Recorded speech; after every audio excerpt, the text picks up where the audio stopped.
just kidding, y'all. This is what I made fun of as a joker of earlier of the socialist takeover of Citizens United.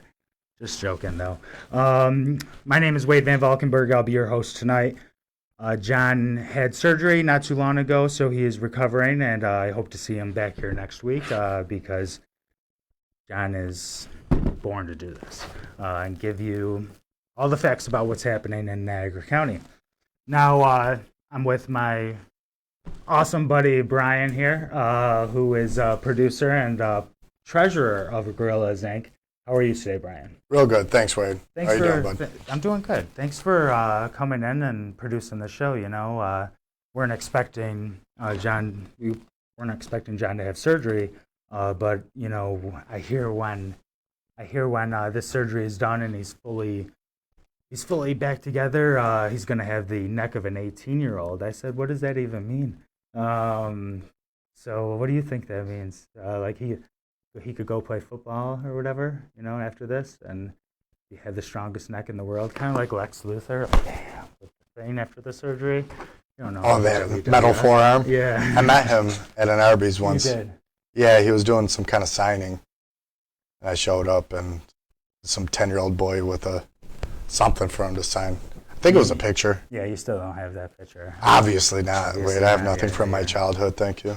But anyways, we have so many different stories to talk about tonight. The corruption doesn't end here, Brian. We're gonna get into a story that we talked about 2 weeks ago, and then the Niagara Gazette made this. Bring that up. So this is when the RNC chairman decided, and the Republican Party decided to run Pascari. He lives in Lockport, but they're running him for legislator in Niagara Falls.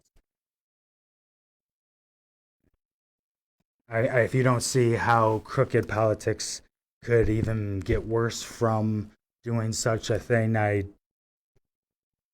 you're not living in you're living in a dream world. Can you bring up the next thing that Yep. It's going to bring in the story. It's the Niagara County Republican chairman. Go ahead, Brian. You can read that back. Thanks. The Niagara County Republican chairman said his party tried to run a Lockport resident in a Niagara Falls minor party primary in hopes a judge would give him a guaranteed ballot line in November. That didn't work out. As a result, the GOP chairman, Richard Andres, we got a picture. Oh. Richard Andres Jr., as portrayed to the right of your screen, said his candidate Nicholas Passeri won't be campaigning in the next month's Working Family Party primary for the 4th District County Legislative seat, even though his name is on the ballot. Quoted, "What we thought was the Working Families Party people the Democrats were running, we could toss off the ballot," Andres said. "We assumed that that would be the case, and we could run up the middle. I'm sorry, possibly sneak one in, get somebody to win if they split the votes.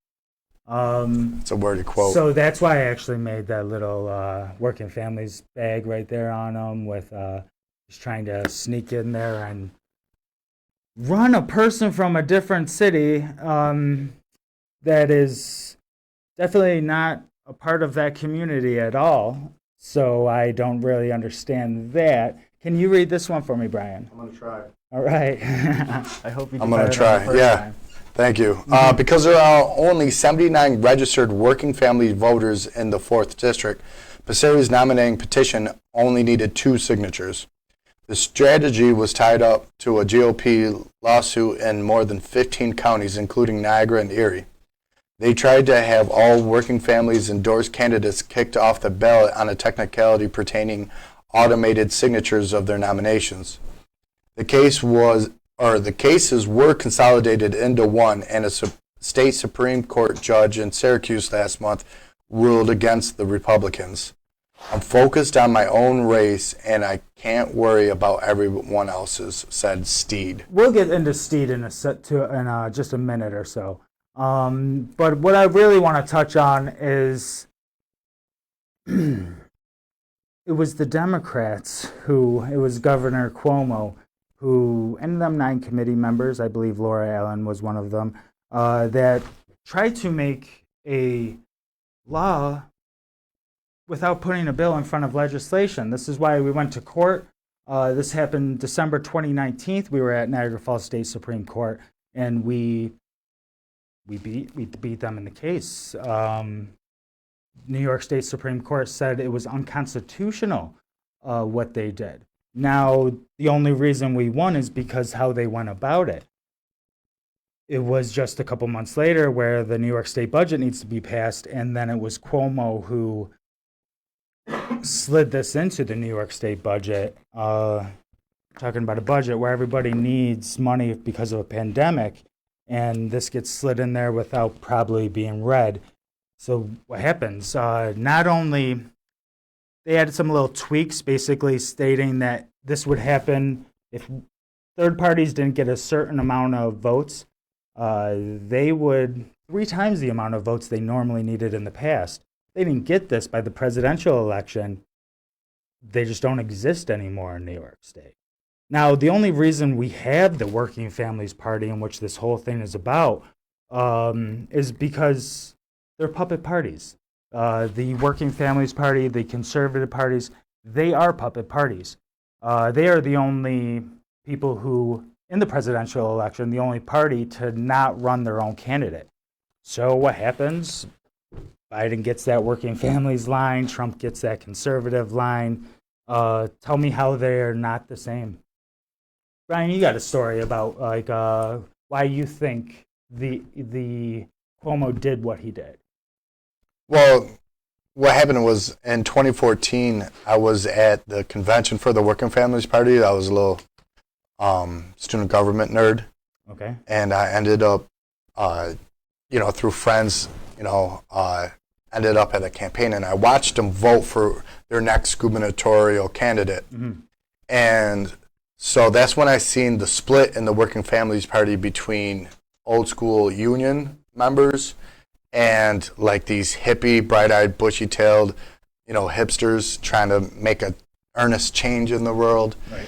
And those people backed, I forgot her name, Zephyr. Okay. A very weird first name, huh? No, it's the last name, Zephyr. Okay. I think it's Nancy Zephyr. I forget her name. Okay. I apologize. Mm-hmm. And she was like a really good candidate. She was anti-corruption and stuff like that. She's taught law at I think Fordham, some law school down in the city. Yeah. And this was a chance. They said that they were working for a chance to have their own candidate, and that now was the time. Mm-hmm. And I watched because this one union lady who was given, because you can proxy your vote. If I can't go, I'll send you with my vote. Okay. And, a bunch of people proxied their vote to her, and she stood up and spoke on Zephyr Teachow. That was her name. Zephyr Teachow. Yeah. Zephyr Teachow. That was her first name. Yeah. So she spoke on behalf of her and was like, yeah, this is a great moment in their history. So they won the primary line? No. She abstained with her enough votes. I did the math. She abstained with enough votes to get Zephyr in, and instead, since she abstained, Cuomo got elected for their primary thing.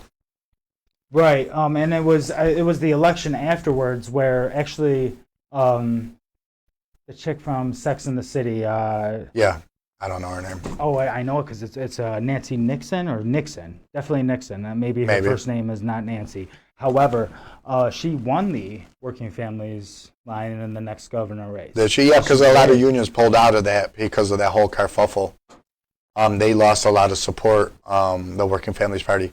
Both sides kind of hated the other side so much they withdrew their support. So this is why Cuomo is so spiteful, is what you're saying? No, well, what I heard was one of the main tenets of the Working Families Party, because it was started by union workers, Okay. was to be pro-labor.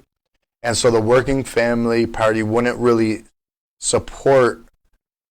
didn't want to support Cuomo because he was doing so little for workers, allegedly from their perspective. And so that caused a riff from there after, because when they got the line, instead of Zephyr Teachout, he didn't really do anything that progressive for workers. And so that's when the union, softened up on unions, or on Cuomo's lovability. There's two ways to fix the whole thing. To fix the problem is what I'm saying. Well, first off, we need ranked choice voting. It makes complete sense. But first, we need to get our parties back. Green Party especially, we were the only party to state that we were never going to cross-endorse. Cross-endorsement is the problem here. You should be able to, just like Zephyr Teachout did, and that's who they backed, the people. Maybe not the establishment, but the people definitely backed her for the working families. There was vast majority of people there supporting her over Cuomo. And we've seen that in the 2016 election when we worked on it with Bernie Sanders, and how heartbroken were we see a rigged election. Mm-hmm. But that's a different point. What I'm stating is that how did they just become total sellouts? I remember working families lawyers along with conservative lawyers at that state Supreme Court when we first fought it and won. And they were fighting along with us. Almost seems like a backroom deal's done. I don't know. It just seems very, very upsetting. Very upsetting, very upsetting. And I know the only way to get our parties back, the three parties that were lost, Green Party, Independence Party, and the Libertarians, is to the next presidential race. We need to have somebody run with some mojo in the Green Party to get our party back here in New York State. Can you bring? I said it would go back to Owen Steed. Can you bring the last thing we had up again? Yeah, that one. So at the end of that is a quote from Steed saying, "I'm focused on my own race and I can't worry about everybody else." This is the person that's running against you. So Owen Steed, it really seems very foolish. Like, basically what I'm trying to state is vote for Owen Steed, help control the douchebag population, have your politicians spayed or neutered. So that's who you're voting for, I guess. Don't stand up to a person who is running from Lockport and he's running in your district. No, wow, you got to stick to your own campaign, Owen Steed. So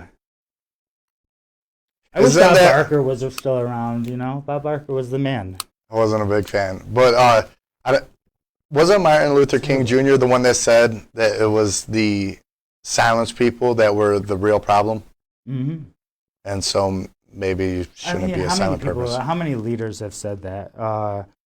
If you're going to be quiet about something that's so wrong and against anything we've seen, why do I want to vote for you, Owen Steed? Why does anybody want to vote for you if you're not going to speak up and be courageous?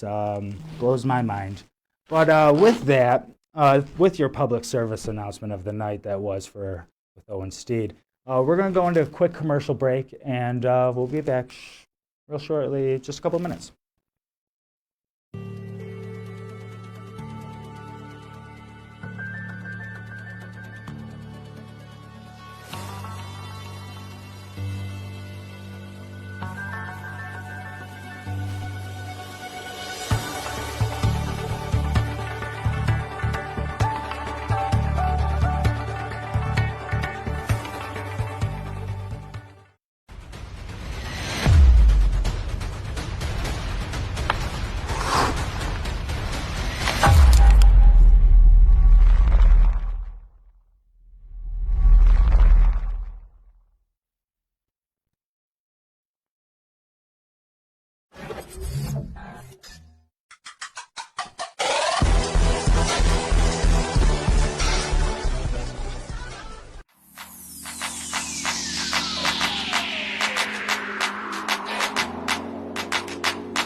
We are back. Thank you, our sponsors, for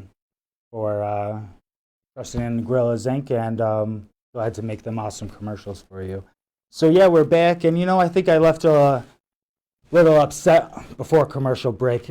Kind of like it hurts the heart to lose my party. I mean, I love the Green Party, and I've been with them for years. I had Jill Stein come and endorse me, which was awesome. I've never seen a presidential candidate endorse a Niagara County person running for local mayor before, so that was really awesome.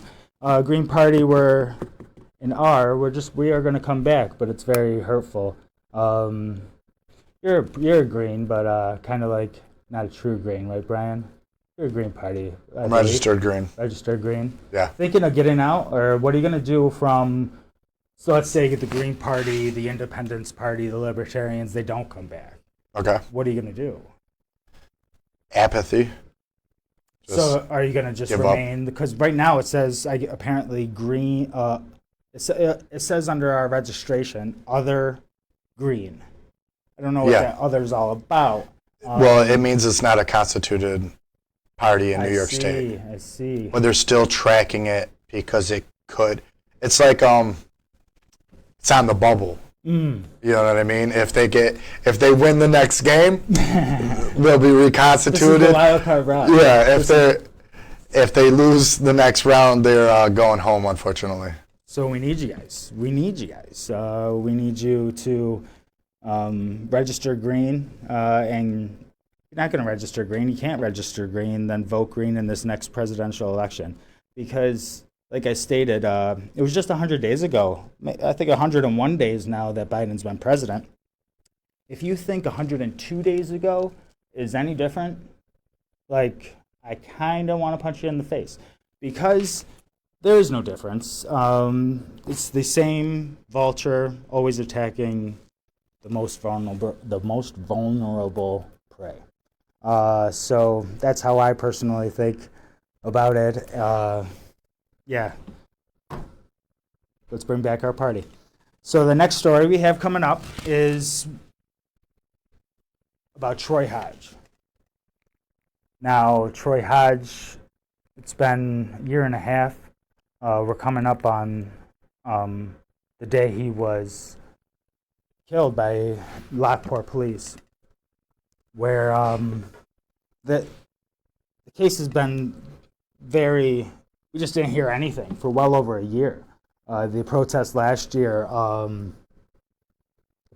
we had last year, we were screaming about not hearing anything. Eventually we hear something. Attorney General isn't going to press charges. So I was surprised to see what I actually seen in the paper just a few days ago. And if you could pull that up, go ahead, Brian. The city's police board voted 4-0 on Monday the 10th to fire Officer Marisa Bonito after a closed session that lasted almost 4 hours, according to minutes of the meeting. So, like I stated, I'm very surprised to see something happen from this case. It's great to see the police board do that. It's about time that happened. I know there's definitely more people involved with the case. Should have happened such a long time ago. I mean, if there is, the community was screaming for this. I'm glad to see that this went through. However, if you bring up another part of the story, this is where it really gets me. The city It's really sources, the city sources who would not speak on the record because of the pending litigation said Abbott contended because Benito was drawing a salary, she had to be available except during specific vacation periods. specified vacation periods. Oh, specified. And about them specified vacation, do you know where she went? She isn't in America right now. She Belize. actually, I believe, from what I hear, over a year ago. Remember, the Troy Hodge case was about 18 months ago. So just over a year ago, female officer Marissa Bonito, she got up, and it seems like she moved to Brazil. So that doesn't raise some questions. I really don't know what does. I'm curious on how easy it is to expedite somebody from Brazil to Extradite. Okay, Extradite. I messed up my word. My apologies. But I do wonder how the process to bring her back here is and how easy it is. All on the taxpayer expense, by the way. So, yeah, let's go into the next part that really, really just gets me. The state reported that Hodge had a lengthy fight with Benito and another officer, Daniel Barrancata, in the driveway of Hodge's Park Avenue home. During the fight, according to the report, Hodge tried to stab Benito in the head. You know, even on the video that I've seen, which is heartbreaking, even on that video, you hear Officer Barrancata state that there was a knife. However, there was no knife ever put into evidence. So where did that knife go? If there is no knife in evidence, you have no claim there. You have no claim at all of self-defense if you didn't feel like your life was threatened. Am I wrong there, Brian? That's the weird part, is your thresh level of being fearful for your life might be different than mine, and which might be different than Bonita's or Bonito's. So that's just a crazy scale. And then to have a missing knife, I don't know if it's missing, but it's definitely not in evidence. Right. So you can't even claim that there Prove was. Yeah.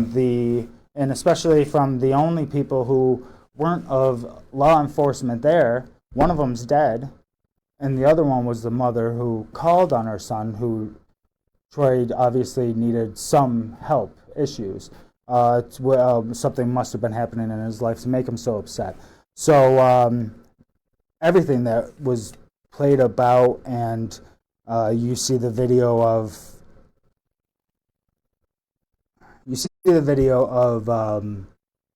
the officer, what appears to be stepping on his neck. Right before this, you hear him like scream out to his mom, like, "Don't let them kill me." It's fucking heartbreaking, man.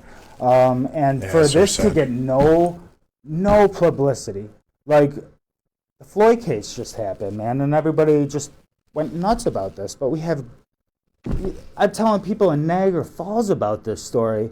I had no idea. This was happening. I only heard of it because of you and a couple other people that I know from Lockport. I really didn't get any local coverage. You ain't gonna get the coverage, and it just blows my mind that you don't get coverage out here in Niagara County. You didn't get coverage about. There's last 12 months, 22 deaths in Niagara Falls. I believe it's 18 or 19 of them that have still gone unsolved. We have a 24-year-old mother whose kids were in the home when she was beaten to death, where her family has tried to reach out to police, to the mayor, and just gone on deaf ears. So we talked with the family, Julia Jean. She's a great person who is helping her family so much. We're going to have her on here in a couple weeks, and I'm excited to talk to her. But basically, like, we went there, gathered some of the families, talked to other people in the other murdered families, and whoever came, we marched to Mayor Restaino's house.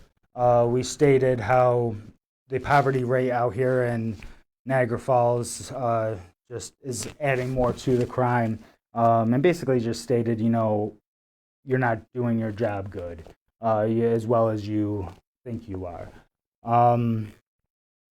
So it was very hard, being there with them kids, with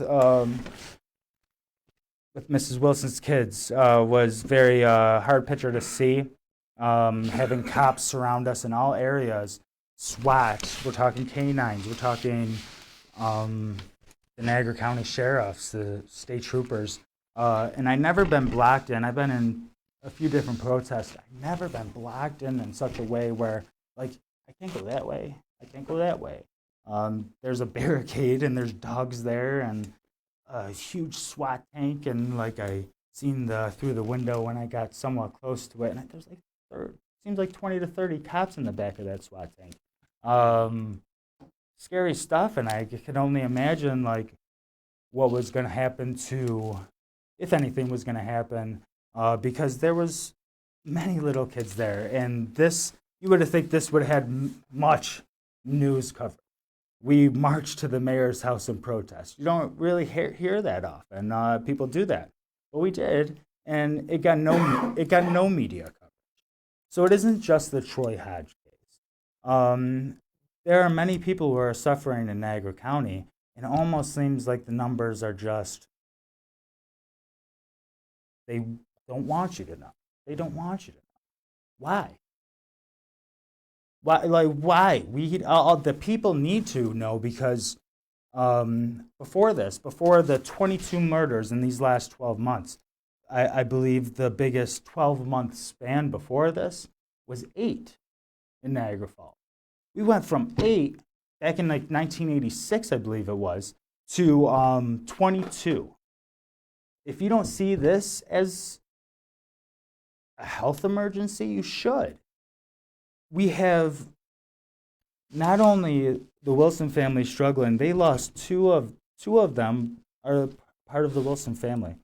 It is really just terrible, terrible, terrible to see. I know we probably have another clip of it. Am I correct? Or we have a clip of the mayor the speaking. last thing that was brought up with, or did we already get into that? Did we already get into that? That's where they're saying that she got stabbed in the head. Or attempted stabbing in the head. Stab in the head, right. And from the missing knife. And that brings it up again. We are not going to be able to say there is a knife there if there is no knife put into evidence. This is hearsay. And honestly, like I said, the only person who wasn't working in a municipal field was the mother of Troy Hodge, and she said there was no knife.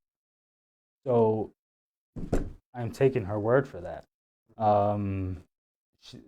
She didn't call the police for this to happen, and that's really fucking scary, man. Like that a situation could get taken so far out of control that a man who maybe needed mental help right there was apparently tased too much, and excessive force is really just, it's overwhelming in the city of Lockport. I have a story myself about excessive force with the Lockport City Police. So I wasn't living in Lockport at the time. I was living in Tonawanda, but I was coming out here to visit a friend, and ended up leaving. And yeah, so I ended up leaving. It's around midnight, maybe close to 1 o'clock in the morning. Had a good time hanging out with a friend, playing video games, whatever we were doing. But driving home, and now a cop is coming the opposite way. So he pulls around in a driveway. I already know what's about to happen. I'm going to get pulled over. Cops just don't pull around in the driveway and then get behind you for no reason. He was following me for well over a mile. And, I'm taking the proper precautions, like not rolling through the stop signs. I'm stopping at the stop sign, you know what I'm saying? Drive like a grandma, even when cops are not following you. You're absolutely right. I believe that there is a 2 to 3 car, you need to be between 2 to 3 cars, especially on the thruway. I don't know about you crazy ass drivers on the thruway. Like, you have that's a weapon right there. And while you're watching Netflix and shit like that, I got to be more precautious because you guys are just so careless. It drives me nuts. It really drives me nuts. But what I'm getting back to on this story is, so I make a couple turns, get to a red light, light turns green, go, eventually get to another red light, and I'm talking probably about close to 2 miles now. This cop has been following me through turns and so on and so forth. Now we are at transit. I'm about to cross over, continue to go down West Ave, and sirens come on. Okay. So I pull over, and they get on the megaphone, and they say, driver, put the car in park, turn off your car. Roll the window down. I roll the window down. Driver, throw the keys outside the car. Throw the keys outside the car window. Driver, put your hand with your hands out the window. Open the door from the outside. I do that. And driver, step out of the vehicle. I do that, and I look, and now I see there's 2 roads going this way with traffic, 2 roads coming on way, 2 different lanes. And there is a cop in each single lane. So we have 4 cops, all just there pointing their guns at me. Whoa, whoa, whoa, whoa. What did I do? We'll tell you in a second. Grab the back of your collar, lift up your shirt, turn around in a circle. Walk backwards to the sound of my voice. Keep walking, keep walking, keep walking. Get on your knees. So I get on my knees. They now grab my hands, and I am handcuffed on my knees in the middle of the street. So I look at the cop who's handcuffing me. I'm like, all right, what did I do? He said, you know how fast you were going? I said, yeah, you've been following me for well over a mile. I've been going the speed limit. He said, exactly. You shouldn't be going the speed limit in these weather conditions. Bro, I'm on the road, and like my knees aren't even like wet or dirty. You know what I mean? So with these weather conditions, it was weather conditions where you've seen the dried up old ugly snow on the that was just plowed or whatever into a big pile, and now it's melting. It's the only snow you see around. And even if well, the bad thing here is, why couldn't I sue the police right there? Well, they found some marijuana on me, which is not legal. Awesome. People need it, and much better for you than drinking. So, anyways, that's why I didn't really fight the case how I should have fought that case. This is over excessive force. If you don't see how that's over excessive force for having 4 guns drawn on you for going the speed limit, even if it was bad weather conditions, even if it was, you're a cop, you're gonna think it's okay to pull out that gun for pulling somebody going the speed limit. Brian, what do you think? I think that it's just crazy. So I think we ask our police officers to do too much. I agree. And we really need to tighten their scope up a little bit. So, you know. And be there almost like they need relief. Assistance, support. Right. And they are dealt with so much on their plate where it seems like you should have, for how much work they have to do, how many different people they have to work with, it seems like you should have more than a master's degree for this. They don't need a master's degree. I know, they're nowhere near it. Some of them just need to pass a test. What I'm stating, though, is that's almost how it should be, because these people have lives in all of our hands. So it shouldn't be just take a test to get this job. I believe that's where we need to fix things as well. There's multiple things to fix with the force, and that's not me against the force. But I will state that if you speak out, you're supposed to be against this. That really just blows my mind you always want to critique whatever is happening, and you should really accept constructive criticism, or we're just going to be stuck like this forever. Do you know that Black lives do matter? And you got to understand what they're stating here. All lives matter, but Black lives, until you look at that, the racial card that has been put on people to where we have more African Americans incarcerated now than we had during the times of Martin Luther King. There were more African American homeowners during the time of Martin Luther King than there are now. So nothing's changed. It's gotten worse. And until this is fixed, until we stop only patrolling areas where you're gonna, like just a few years ago, you would find maybe people selling a 5-10 bag of weed, whatever. But them cops aren't on Wall Street and all them coke addicts who are leaving Wall Street. Do you see what I'm stating here? Like, there's over-policed areas, and this is what needs to be fixed. And if you don't speak up on this as an officer, how can I call you a good officer? Like, it almost feels like when I say and when people say that there's no such thing as a good cop. Well, in a racist system, that's what they're basically stating. How is there going to be a good cop? Because that good cop would be speaking out against this racism that's happening at his workplace. So is there such a thing as a good cop in a racist system? What do you think? Man, They you're have to asking. speak up. Yeah, we Or they said. can't be considered a good police officer in my mind, because that's what you do. It doesn't matter about if you lose your job or not. If many of you speak up, then if one of you speak up, you're going to get the whip. Get out of here. But all it takes is the people who actually feel, who see, who know, and leader in a group to make things different. That's really much that we're asking for. And this goes with the Troy Hodge case. This goes with the multiple murders in Niagara Falls. I know that Julia Jean, the Wilson family, are holding an event for their 2 family members that were just lost. And it's going to be on June 5th.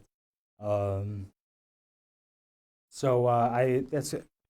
going to put a link up after the show. I apologize for not having it ahead of time. But I'm going to put a link up that states where this event is going to take place, where we can help the family in any way, by giving them a hug, by showing some type of support. That's what we need in this community. We actually need to get Niagara County and Erie County together in this support. So make sure to look out for that. That's going to be June 5th, and it's going to be in Niagara Falls, where we are supporting all the family members who have passed this last year. And Julia Jean is a great organizer, so I definitely recommend reaching out to her. Other than that, we do have one more story, and that is Mayor Restaino. His brother, like I said, we're missing John already. It's only been 40 minutes, and I'm flying through this thing. So I hope I'm doing something good here. Apologize for being a little nervous, I guess.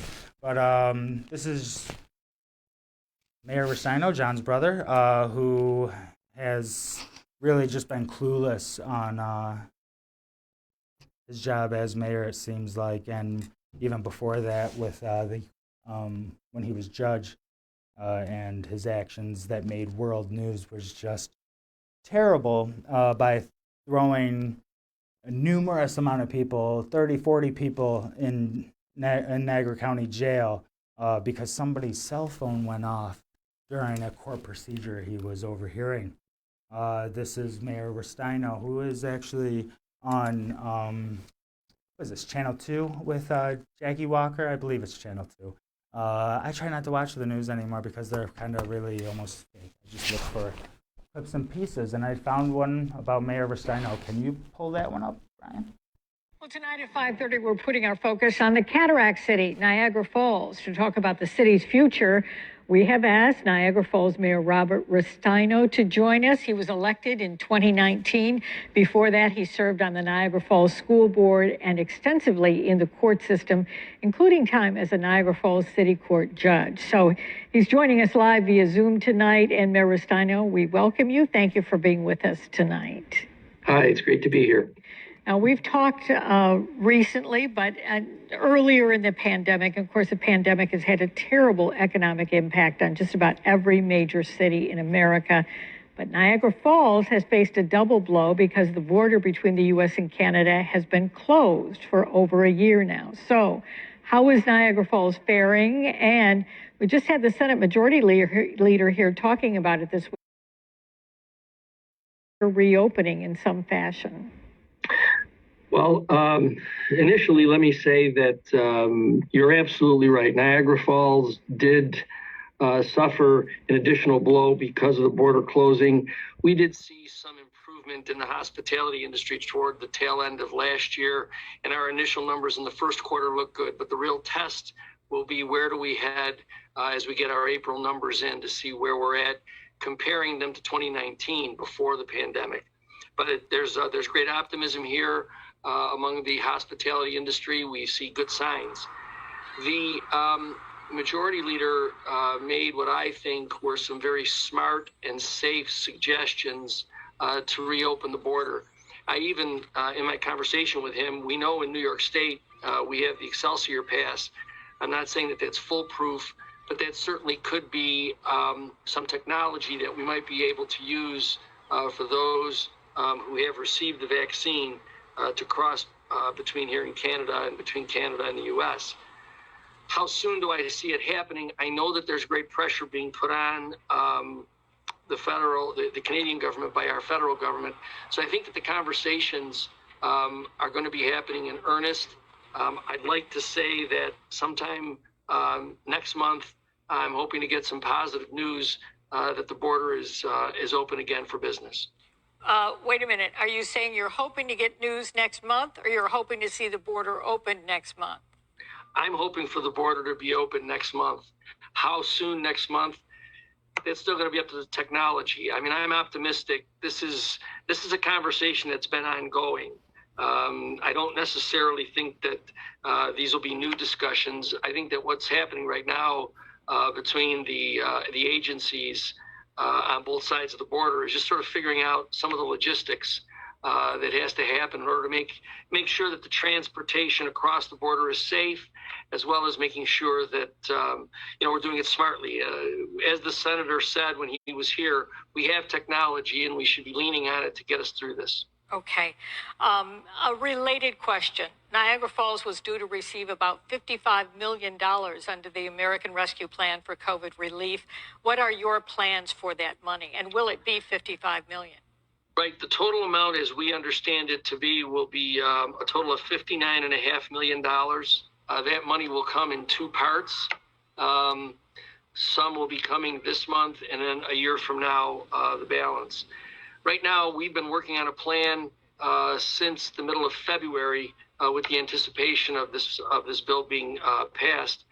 And so now really the question is when the details from the Treasury regulations come out. We've had some conversations with the Senator's office, as well as with Congressman Higgins' office, on what we might expect from those Treasury regulations. We're anticipating the effort to be put into what I like to call transformational projects. It's a one-time shot of money. We have some development ideas here with regard to infrastructure, technology, that we think this is the kind of funding that we can use to move Niagara Falls ahead of the curve. For a long time, those types of developments have been ignored, those types of improvements. and primarily because they do require a heavy investment, and the city was never in a position for that.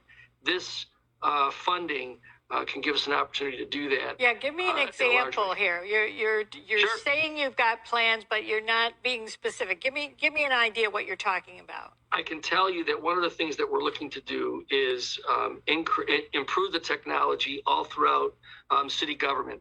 The technology here, and I'm talking about simply computer technology between this government and the city of Buffalo, this government and the county of Niagara. Our infrastructure, our technology infrastructure, is 40 years old. And we suffer. And one of the principal examples of that is when the governor required us to go to 50% of our workforce. We couldn't send people home to work remotely because our technology doesn't permit that.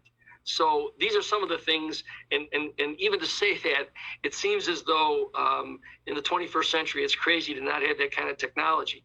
The other thing that we're looking to do is we're also looking to see if we can use this funding to sort of invest in smart city technology, things that would involve broadband, Wi-Fi, cameras throughout the city to improve public safety.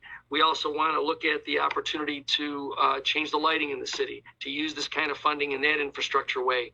So there's those kinds of major projects that we otherwise wouldn't get ourselves be able to get ourselves involved in, that we're looking to use this money to improve the city's image, as well as public safety, just to brighten it, both literally and figuratively, in a way that this money can help us. Very quickly, Mayor, because of course I'm out of time. Sure. Tourism this summer, what are you expecting at the Falls?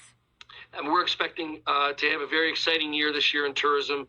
As I say, our numbers ticked up a little bit toward the end of last year. We show improvement in the first quarter. I think that we offer a very good opportunity for people who want to get outside and enjoy the beauty of nature. Okay. And one other thing, you just introduced something that was designed to pull together and promote all of the job opportunities in the Falls, the Workforce Development Consortium. Very briefly, tell me about that, because it sounds like it could be really just what you need there. We need to attack poverty. To do that, we have to make sure that we have workforce development programs that are working in sync and not in competition. We have also had a meeting with the industry side to find out what they need to make sure that our training programs are matching up with industry needs. We're going to go into the healthcare industry as well as into the hospitality industry as well. So we've done manufacturing, those other two industries. What we want to do is bring the power of unifying us to help make sure that we're serving the community and serving the industries to develop the employees of tomorrow. Okay. Mayor Robert Restaino, I want to thank you so much for your time. There's a lot more ground we could cover here, and of course, we always need more time. So let's talk soon. Thank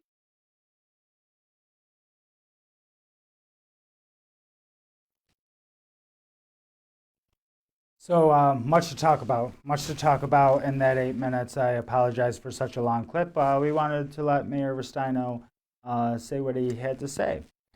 So it's worrisome to see that the technology and infrastructure behind that technology is so bad that he's claiming 40 such years out of date.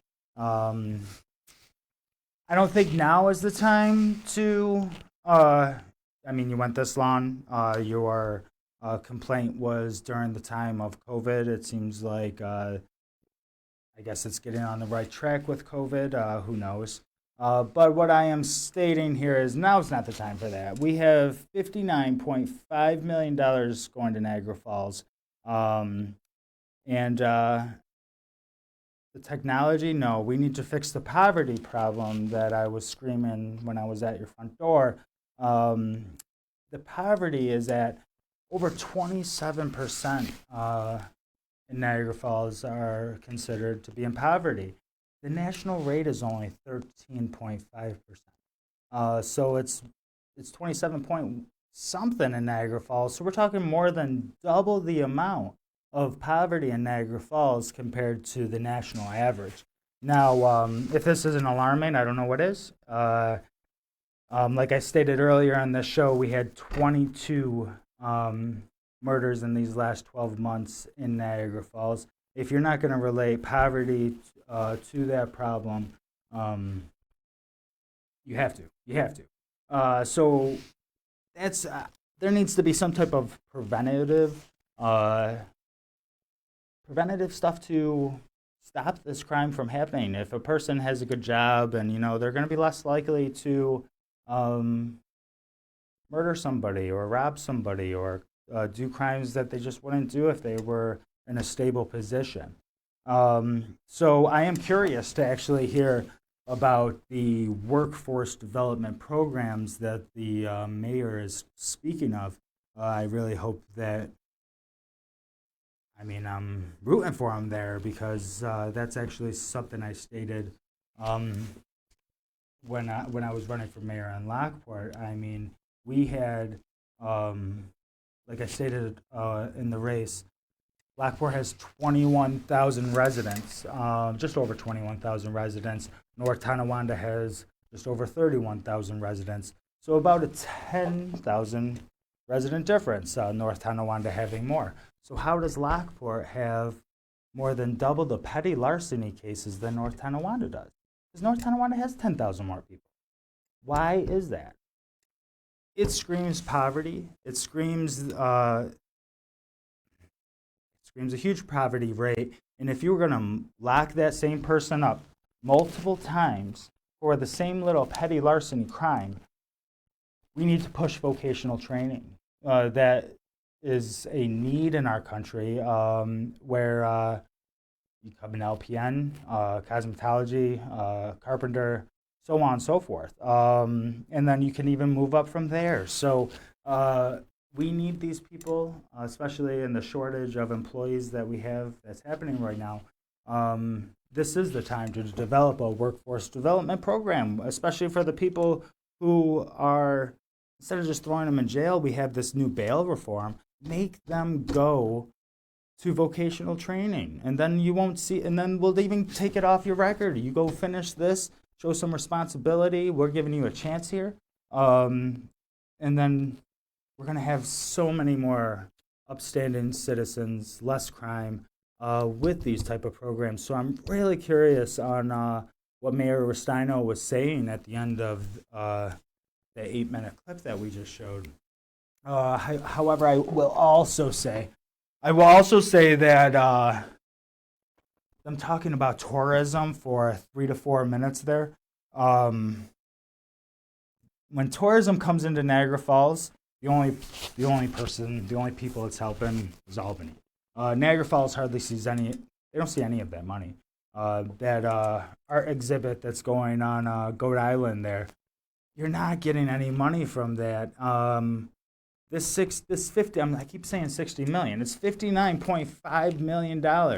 Can be used in such an amount of great ways that we can build that our downtown back up. Not just downtown. We have so many condemned homes. There's so many condemned homes out there.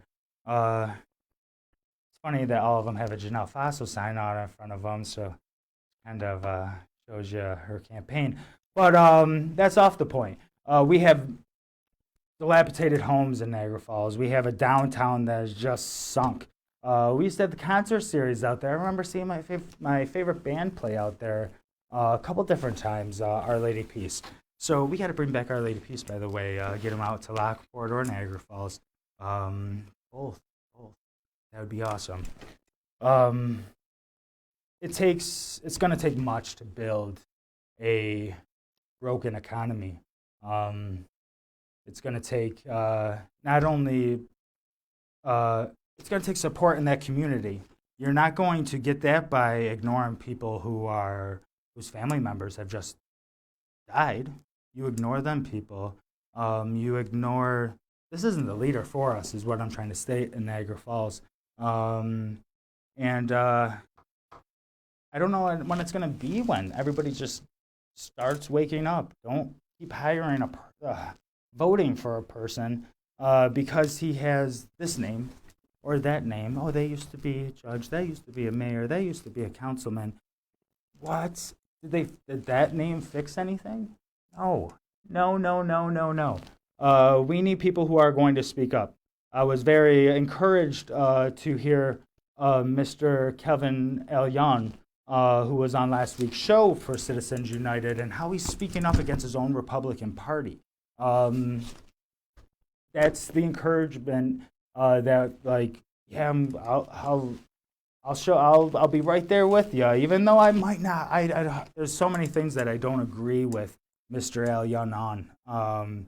However, just the courage he has to speak out against and run in a primary against a person who's been there the last, I believe, 7 different 2-year terms.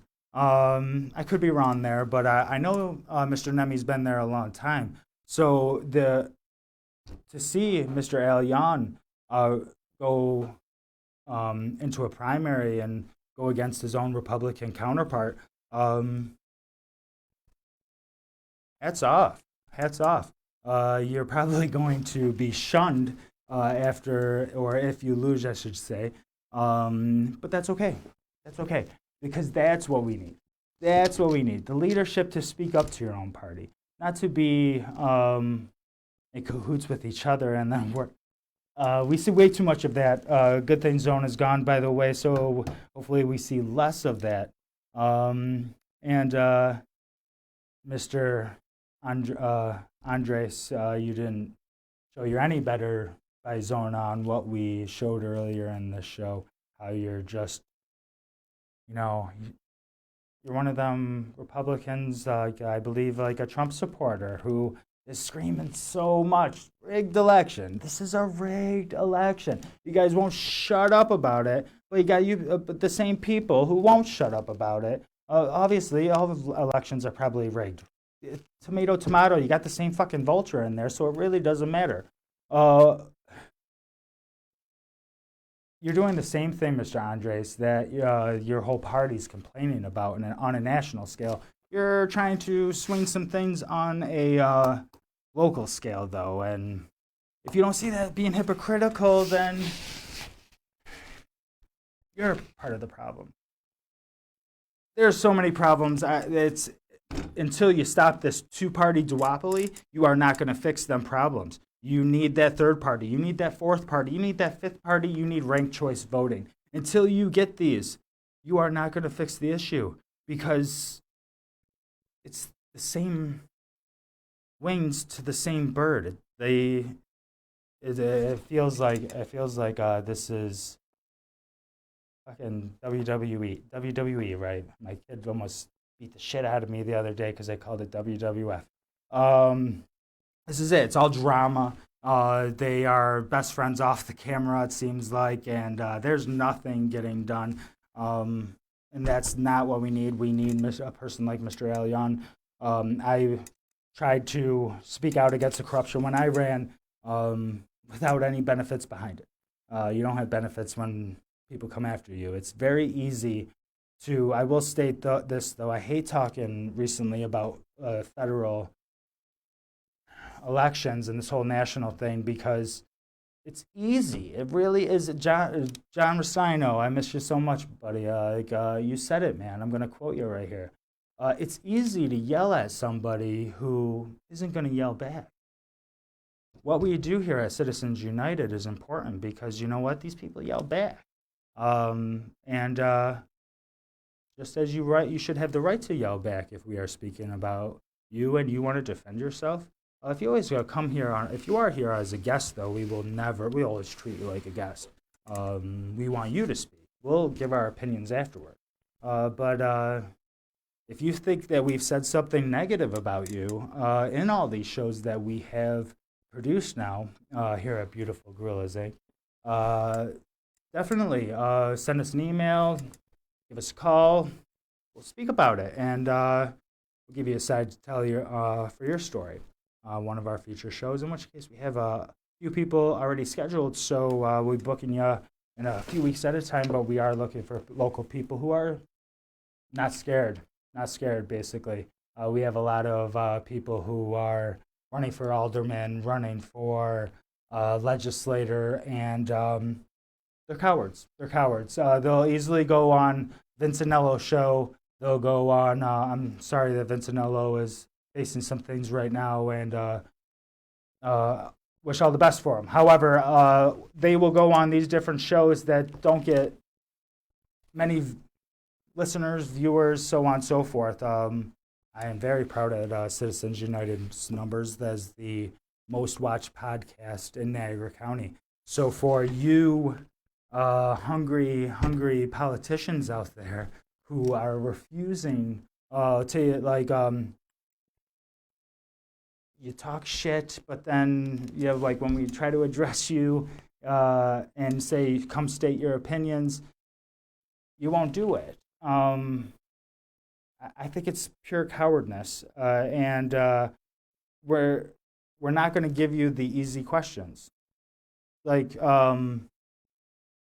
be brave here. We're not going to give you easy questions, but we're not going to dig at you either. So, like I stated, I am encouraged by Gorillas Inc., Citizens United. We have done a lot of great things out here, and I really hope that you guys like watching this every week. And I'm really hoping that John is going to be back next week. A speedy recovery, but make sure he's fully healed before getting back here. We don't want to hurt his neck any more than it's already hurting right now. So, John, I hope I did a good show. And if not, you should be boss. So with that, I'm going to give us... I have to do two things. I'm going to give us a last word, and I just damn near spoke that whole last word right there. So I'm going to give Brian his last word right now, and then we'll go into the numbers. Well, Brian, one... what do you think about the show and about this show specifically, and just an overall... Give me the sauce, boss. Well, thank you for having me. Did a great job, by the way. Oh, thank you. Did a really great job. I am really excited to be with Brian and Jeff, as well as John, here at Gorillas Inc. We make a great team, and many different. I have some good things happening here, like what I do, and they do such amazing stuff over here. It's almost like we all just fit in together. What I can't do, he can do. What he can't do, I could do. It almost feels like that, and I love working with Gorillas Inc. So I don't mean to cut you off, but keep going. Let me hear it. Well, basically, I think that we need to shorten up the work week to 20 hours a week so people can pay attention as what goes on, because unfortunately, all these politicians and these corrupt individuals are doing it on a full-time basis. Mm-hmm. And so it's hard to really keep track on what's going on from our leaders. And B, like you talked almost in every topic, people need to stop being mafia wives. Mm-hmm. And, speak up when they see some. A mafia wife, a mafia wife just sits at home. She's a stay-at-home mom that knows her husband is doing dirty stuff. Mm-hmm. And she stays silent because she likes the way the house looks. Exactly. So, when you see something gross, call it out.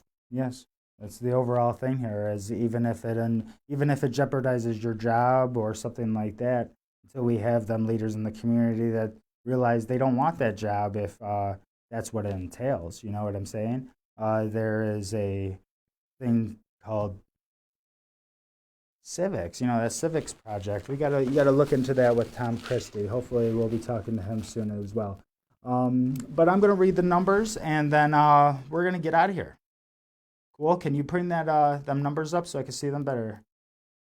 So, if you are involved in you are going through right now, it has happened in the past, any form of sexual abuse, and you need somebody to talk to, need somebody who has been through something similar that is now not only a survivor, but warrior, helping other people in their causes. And if you just need somebody to talk to about any type of sexual abuse, please call 716-433-6714. Once again, that's 716-433-6714. You can also call 1-800-656-HOPE, RAIN. But RAIN's probably going to attach you to the YWCA out here in the Niagara region. And they're, from what I hear, such amazing people who will not only listen, but they'll go to court with you. They'll help you get everything set up. They'll help you get therapy. So they'll give you the therapy, so on and so forth. Once again, 716-433-6714, and that's the YWCA. If you are facing any type of depression, a lot of people get in very depressed mode. Sometimes you can't blame people, especially being cooped up this last year like we all have been. If you have any thoughts like that, please call the number 1-800-662-4357. There's an ear always for you 24 hours a day who can get you through the hard times that you are currently going through in your life. Once again, 1-800-662-4357. So I'd like to thank everybody for watching tonight. I really hope you weren't bored to death and I did somewhat of a good job. I will make sure that John teaches me better, though. So it's been a great show. Yeah, the comments are saying that you did a great job, Wade. Thanks. Thank you. The more I get on camera, hopefully, the better I'll do. But we'll see you next week. I really hope John is here. But like I said, do not force yourself to heal early, John, because we need you here because there's obviously a difference. So thanks, guys, for watching. I'll see you next week.